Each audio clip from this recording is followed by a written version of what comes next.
E eu queria ver contigo, eu achei um vídeo seu muito bom que você falava sobre o legado cultural da inflação. E esse é um ponto interessante, como muito tempo de inflação muda a cabeça das pessoas em vários aspectos. E você falava no vídeo de quando você era criança, a primeira vez que teve um contato com a inflação, achei muito curioso isso. Pois é, eu até estava me preparando o roteiro para gravar o vídeo, até liguei pro meu pai para lembrar de alguns detalhes que eu não lembrava, como por exemplo, o clube que eu frequentava no Rio de Janeiro, na época eu morava no Rio, morei de 82 até 87, então época de infância. Eu nasci em 80, para quem tá pensando quantos anos eu tenho. E a gente frequentava o clube, era o Marina Barra Clube, que ficava na Barra da Tijuca. E naquela época, isso era 85, 86. Que era eu só não- mato naquela época, Barra da Tijuca. Sim, não tinha nada. E eu lembro que eu ganhava semanada, não era mesada, era semanada. E eu, muito me achando esperto, pensei, pô, vou poupar o dinheiro e consigo comprar mais coisas. Tinha lá uma banquinha no clube que vendia guloseima, chocolate, alguma coisa. Eu adorava chocolate, porcaria, como qualquer criança. E eu pensava, pô, se eu juntar o dinheiro, daqui a algumas semanas eu consigo comprar um monte de bala. E aí, juntei algumas semanadas, acho que umas 4, 6 semanas. E aí, numa dada semana, eu fui lá com o meu dinheiro no bolso, cheguei para comprar o que eu queria. O cara olhou o dinheiro e falou, não, não, eu quero chocolate, não, isso aqui não como mais nada. Assim, a minha frustração foi tanta que eu não entendi o porquê, mas realmente aquilo me marcou, que é uma história que eu lembro até hoje. Eu lembro da cena como se fosse Gente, hoje, que eu olhando pro cara e tristeza. assim, isso aqui não compra nada. Mas como E é que antes pode? comprava. E antes comprava, em questão Que de loucura. 1 mês e meio. E realmente era assim, não é anos exagero. 80. Que Claro. tristeza. E então essa Hoje em dia pode guardar o dinheiro, viu, gente? Ah, Vamos... olha, calma aí, cuidado com esse conselho aí, viu? Não, mas não poxa. por tanto tempo. Não, por tanto tempo. Ah, compre dólar daquelas. Do nada. Qual foi o que eu comentei no vídeo até, né? Que esse tipo de... Imagina, essa experiência, o que ensinou para uma criança de 5, 6 anos? Não poupe. Cara, não poupe. Torre tudo. Cara, recebeu o dinheiro, gasta. Então, e é exatamente o que acontecia naquela época. A gente falou no começo da nossa conversa aqui sobre as compras de mês, né? Esse era o rancho. No sul a gente chamava de rancho. A compra para abastecer dispensa e geladeira. E realmente o pessoal fazia isso. Recebia o salário e tinha que gastar na hora. Porque se não gastasse, no dia seguinte ia comprar menos. Então essa diferença de comprar talvez 1 quilo de arroz ou 1,5 quilo de arroz. Caramba, isso diz muito sobre a mentalidade brasileira mesmo. Claro. Que loucura, né? Mas imagina, como eu disse, de 54 a 94 foram 40 anos ininterruptos de inflação de no mínimo 2 dígitos. Onde na hora que você ganha o dinheiro, você tem que gastar, comprar o que você precisa na hora, senão você não Isso consegue fica mais. entranhado nas pessoas. E aí você pensa, não, tem que poupar. Também tivemos um confisco no meio do caminho. Mais esse. Isso até eu acho que... Não sei se eu cheguei a fazer vídeo já sobre o plano Collor, mas depois a gente fala do Collor. Mas só voltando sobre o legado cultural, né? Então esse tipo de experiência onde a inflação é muito alta, incentiva a consumir e não poupar, faz com que a sociedade fique muito mais orientada ao presente. A consumir mais, ao curto prazo, e não planejar no futuro. Pô, como é que eu vou começar uma fábrica, um investimento que vai durar talvez 2, 3 ou 5 anos, se eu não tenho a menor ideia de quanto vai valer o dinheiro no futuro? Então, é uma coisa básica. Então, toda a sociedade começa a se orientar muito mais para o curto prazo. Não fale isso, que eu acabei de abrir uma marca de roupa em real. Mas hoje há muito menos incerteza Sim, com do que certeza. naquela época, né? É que eu Exatamente. fiquei nervosa aqui. Não, mas é até um ponto muito interessante.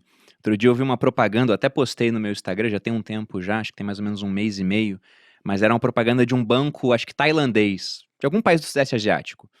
E era de uma criancinha que viu uma luneta, né, um telescópio, e ela olhava aquilo assim, olhou o preço, e aí mostra crianças deixando de comer lanche enquanto os amigos comem, os amigos lá gastando em videogame, ela adorava videogame, era um videogame do espaço, ainda ela era fascinada pelo espaço, e ela lá economizando, eu lembro colocando que você dinheiro falou. no porquinho. Aham. E aí no final do comercial, parecia que ele queria passar a mensagem, né? Poupe, que um dia você chega lá. Ele chega na loja pra comprar o telescópio, e aí o dono da loja vai lá e reajusta o preço. Ai, que tristeza, gente. Foi mais ou menos o que aconteceu contigo naquela época. Cruzes. Era eu nos anos 80, exatamente isso. Ai, que horror. Mas isso passa uma mensagem totalmente errada mesmo, porque se a gente for pegar até hoje, mesmo com o Plano Real tendo dado certo em comparação com o que a gente teve no passado, e como eu disse, eu acho até que é milagroso o que aconteceu, verdade. tendo em vista o que a gente tinha anteriormente, o brasileiro ainda tem um nível de poupança muito baixo. A gente poupa muito pouco. E não é só por conta, por exemplo, de o brasileiro ele não sabe o que fazer com dinheiro, isso também pode prejudicar, né? Ou aqui no Brasil a renda é baixa, porque você tem também impostos altos no geral, as coisas ficam mais caras. Mas isso tem a ver também com todo esse reflexo do passado. Muita gente olha e fala, pô, não compensa poupar, porque o dinheiro ele não vai parar de perder valor, as coisas estarão mais caras no futuro, então vale muito mais a pena consumir agora. E esse estímulo para o consumo, vários governos gostam disso, né? Lá na Europa, por exemplo, a gente tem taxas de juros negativas, além de ter inflação também, porque se os juros são negativos, o cara não quer investir. Não em renda fixa, por exemplo, ele está propenso ao consumo, né? Ou ele vai correr mais risco em bolsa, isso também estimula as bolsas a subirem. Que é o que está acontecendo. Na expectativa de as pessoas consumirem mais e tomarem mais crédito, elas estão fazendo o contrário. Estão poupando ou tomando mais risco.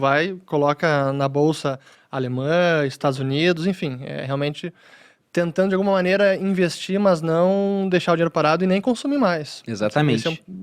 A Europa está com décadas já de juro em zero e negativo desde 2015, se eu não estou enganado. E tem um ponto muito interessante sobre isso também, que essa mentalidade de curto prazo, ela atrapalha muito o desenvolvimento econômico. Porque como Total. você disse, quem vai querer criar uma fábrica, investir durante 3, 5 anos, o que vai aumentar a produtividade depois, se o cara tem cada vez mais incerteza do que vai acontecer no futuro, talvez até quanto a renda que ele vai obter, vai saber Claro. em quanto vão estar os impostos lá na frente, então há um grande estímulo para que você faça as coisas hoje. Isso explica também um pouco do que os governantes fazem, né? A gente pega agora, vamos ter uma eleição no ano que vem. Há um Sim. grande estímulo para que você dê mais crédito para as pessoas e não pense muito em inflação, coloca juros reduzidos ali, para que você dê mais auxílios, porque uma hora a conta disso chega, mas quando chegar já está eleito para mais 4 anos. Ou se a conta demorar mais para chegar, aí é o ideal, né? Você pode Que passar não a chega conta nem no mandato dele. para um outro político, pô. Para um outro político. Então, essa mentalidade de curto prazo, ele estraga muito a sociedade. Demais. E eu acho que o outro legado também que eu comentei no vídeo, que eu acho que talvez seja... Eu não sei qual que é o pior, acho que todos são realmente muito ruins.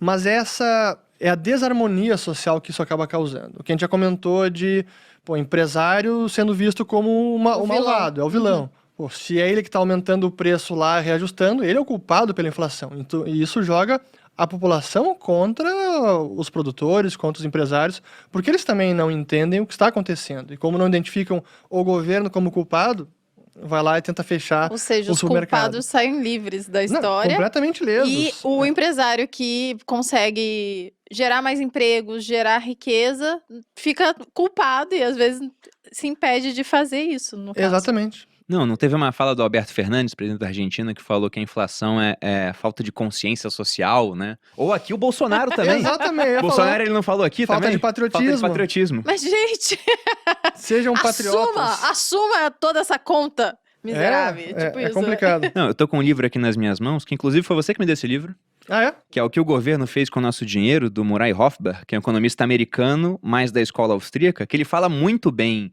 disso, né? Dessa tendência que o governo tem de desvalorizar a moeda, e não é de agora, é desde que a moeda era de fato metálica. Ele traz uma série de exemplos, é muito interessante e numa linguagem bem fácil. Tem um outro que é do Hayek, que é a desestatização do dinheiro, que é mais complicado. Sim. E que também é ótimo, porque no final do livro ele tem uma tabela. E você pega a tabela, assim, ele pegou a desvalorização do dinheiro, se eu não me engano, durante um período curto, até 25 anos, e você via uma desvalorização brutal, assim, o dinheiro valendo mais nada, né? E foi numa época onde o Brasil, por exemplo, tá naquela tabela, teve um período de hiperinflação. Olha, são 3 da tarde aqui e eu estou aqui na minha casa, na minha piscina, trabalhando apenas com o meu celular. E o melhor de tudo, sem precisar ter um chefe chato, um emprego que você ganha um salário que mal paga as suas contas. E o principal, ganhando mais que a média salarial no Brasil. Tudo isso porque um dia eu decidi trabalhar através da internet. E após meses tendo resultados com essa estratégia, meses consecutivos mesmo, eu criei um método simples e passo a passo que, se cumprindo, vai te dar uma vida muito melhor do que você tem agora. E tudo que você precisa fazer é clicar no botão para você saber mais e conhecer um método.